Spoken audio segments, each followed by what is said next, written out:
Why do I do this? Okay, so that's a loaded question. Um, it has multiple explanations. One, because I never want to forget any of this.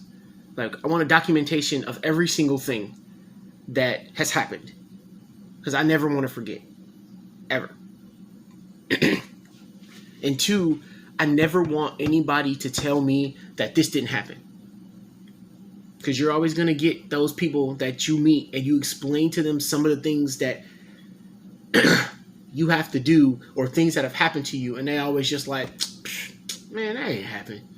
Or it's not that bad. And three, the worst thing that you can tell somebody that's going through something very similar to what I'm going through is it's not that bad.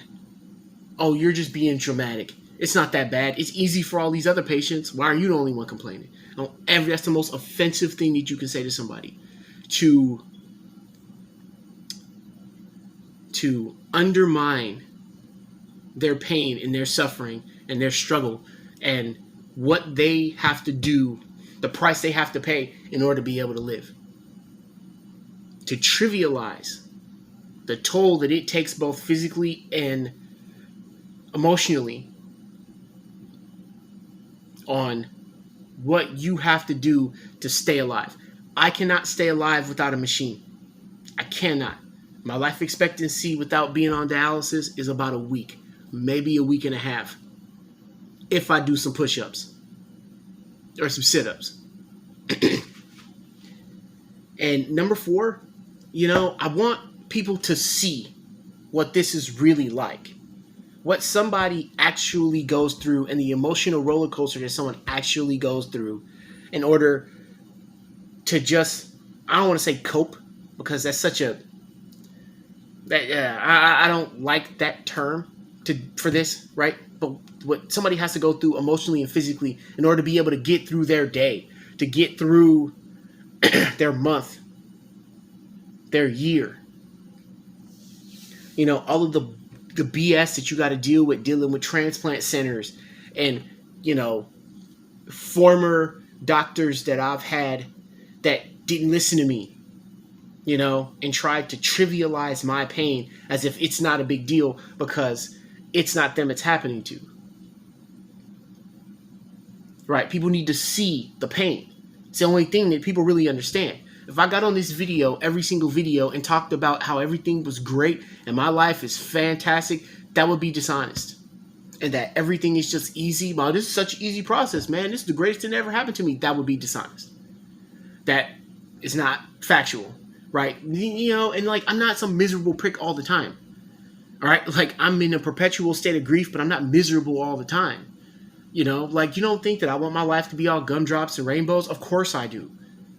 You don't think that I want to have a normal life with moderate challenges and not like these life-shattering events, these tremendously negative events that take place in my life? Of course I do. Nobody is born and says, I want to have the hardest life possible.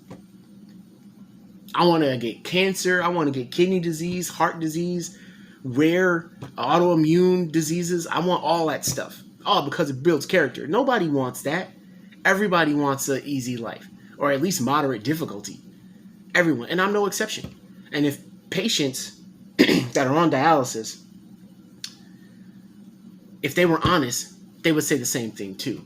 And you don't have to fall in love with every single terrible thing that happens to you. Sometimes a terrible thing can happen and you can just acknowledge that that's a terrible thing. And that's just all it is. Like, yes, dialysis is keeping me alive, but no, it doesn't make me feel better. No, dialysis does not enrich, kidney disease has not enriched my life. I didn't need this terrible thing to happen to me to make me a better person. I didn't need that. Not to say that I was like the shining example of humanity or anything like that. That's not what I'm saying. But, I didn't need this terrible event in my life to make me appreciate the things that I have. I didn't need that. Right? But it's important for me to never forget. I never want to get to a point in my life where, if I somehow get some extra years out of this, that I look back and say, you know what? I went through that. I came through the other side, and I never want to talk about it again. I want to pretend like none of that ever happened. I'm just going to go right back to my normal life, and then I'm going to pretend like none of that stuff happened, because that's not healthy. That's not healthy. You know, I'm just going to look on the bright side, and bad stuff like that is never going to happen to me ever again. Because these videos, this documentation, this is proof that it can happen. It can happen to me. It can happen to you. It can happen to anybody. Don't think that just because you're riding high right now and you're living your best life right now, that like something like this can't happen to you. So if you're one of these people that doesn't appreciate your life and what you have going on, you should probably start, because it could end like that, just that quick. And if you think that it can't happen to you, I got some news for you. You ain't that special. You may think that you are because you got some big time job and you got these fast cars and you got this big house, 3.5, all that stuff. It can't happen to you. It can happen to anybody. Right? So what I'm saying here is that if you're one of these people who doesn't appreciate their life, you probably should. If you're getting irate over the fact that some dude messed up your order at a McDonald's, you probably should chill, because there's worse things that could happen to you. Hey, you know what?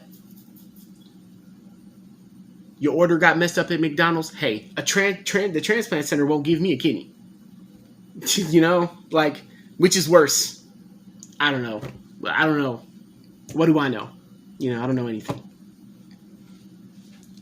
You know, but the most important thing is, I feel like a lot of times, I feel like I'm the only person saying the quiet thing out loud about like what this is. Everybody's so busy just sitting around putting on a happy face, and that's what you're expected to do.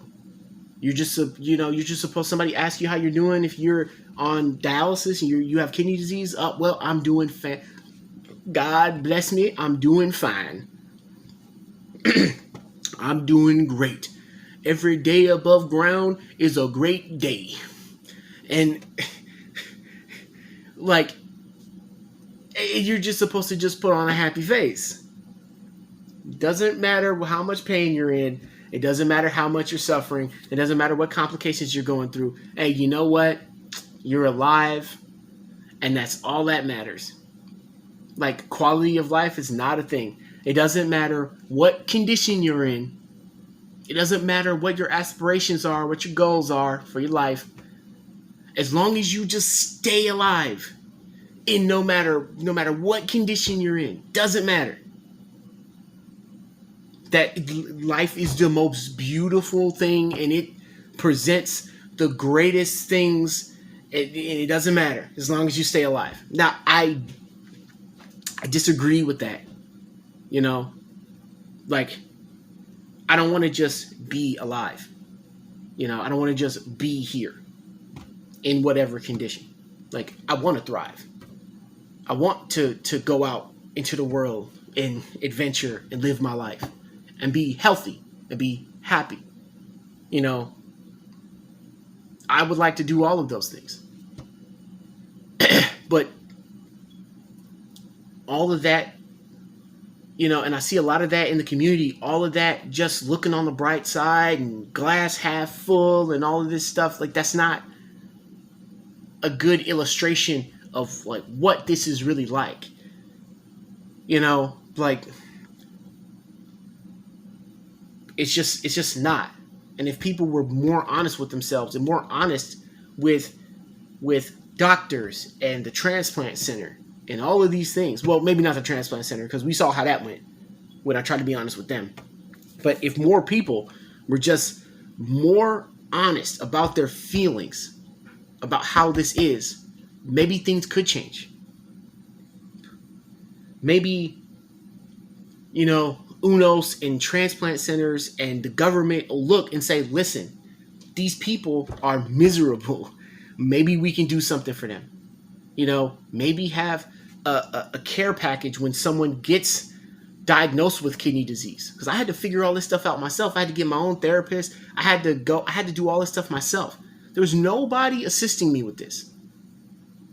These are the kind of things that you're going to experience. A package that has brochures in it or whatever, or maybe just a separate entity, like a separate nurse or a separate person to explain to the patient what is about to happen to you. They don't explain to you about the decrease in urine. They just tell you as it goes along or when they feel like it. They don't tell you about the decreased urine, your bowel movements changing. They don't tell you about the erectile dysfunction, your sex drive going down. They don't tell you about body dysmorphia, how you feel about your body. They don't talk about the exhaustion. They don't talk about fluid overload. They don't talk about edema. They don't talk about anything when you first get diagnosed. They just send you out there. Oh, well, it's on him now, or it's on them now. Screw them. We just give them the diagnosis, but we ain't gonna give them no solutions. There's no government programs. There's no government funded programs for dialysis support groups for people who just got diagnosed or people who's been on dialysis for like 20 years. There's no support system. There's no support groups. There's no therapists that specifically are trained in helping people with dialysis. That doesn't give you the whole song and dance. Because a lot of social workers, not all of them, but a lot of them, they're just going to give you the whole song and dance. Some shit they got in their manual on day one, or some shit they read off the internet. Look on Brightside. Check. Every cloud has a silver lining. Check. And this is the one, like, if they really want to get deep with you, this is the one that, like, really pisses me off. God makes those he loves the most suffer. That one really pisses me off. But if they're like really trying to push that narrative, they'll throw one of those in there, right? Their own personal like message about their faith and everything. They'll throw that in there, right? Like there's no real support, is what I'm getting at here, right? And I'm not gonna go on some diatribe about God and the belief and all that stuff, because then I'll be here for hours and I'll just get angry. But I'll leave it there. But I'll say this. Like, there's no manual about what to do. There's no guideline. Nobody's helping you or like gradually easing you into this process. It's just, for me, it was very smash mouth, very, okay, autoimmune disease, chemo, kidney disease. You got to do dialysis right now. Okay, you got to go to the hospital. You got to get this. You got to get that. You got to do this. And it's just rapid fire. And people are laughing. While all of this is going on, they're just like, yeah, man, I know it's a lot. And then, meanwhile, you're just like, you're scared to death. You don't know what's going to happen to you. Oh my God, am I going to die from this? You know what I mean? You got to watch out for this infection, that infection, this infection. You got to do this, sterile, blah, blah, blah, blah, blah. And meanwhile, you're terrified of like, if I make a mistake, like I'm going to get an infection and I'm going to die. Like, am I going to have a stroke? Am I going to have a heart attack? You know what I mean? If I drink too much water, there's nothing to make people comfortable. Nothing. Kidney disease, any transplant really, is just this snail's crawl. Well, like liver transplant, I believe livers and like other like major organs come, I think, don't quote me on this, but I think a lot of those other organs, aside from the kidney, come faster because there's nothing they can do for you. Like if you have lung disease, they just give you an oxygen tank and say, F off, we'll see you in 6 years. I don't know. Right? But with like liver disease, for example, they give you livers right away because there's no treatment for that. Right? But with kidney disease, you get diagnosed with kidney disease and they just throw you on a transplant list and they're like, yeah, that'll do them. A human being can stay alive forever on dialysis. We don't have no real sense of urgency to help this guy. Yeah, screw him. He's got dialysis, screw him. And it would help out like traumatic. And people are like, and the first thing people are going to say, well, why don't you start that? Well, first off, I'm not a government institution. I have no money. You know what I mean? Like, I ain't no government agency gonna give me $20 million to create a system to help dialysis patients. You know what I mean? A safe space for dialysis patients where they can get all the information that they need without having to go out on their own and try to find it. You know, and you got some half-ass technicians and nurses and doctors that don't really give a crap about what's happening to you. You know, so they just give you bits and pieces of information when they feel like it, and then they just let you figure. They're just letting you just wait for the surprises.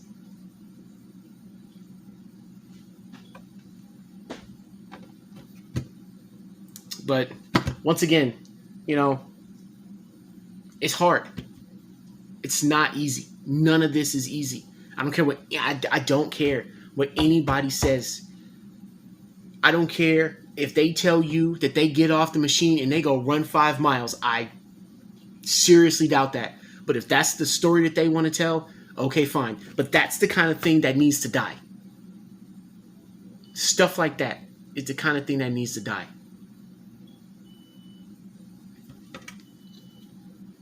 So until the next time.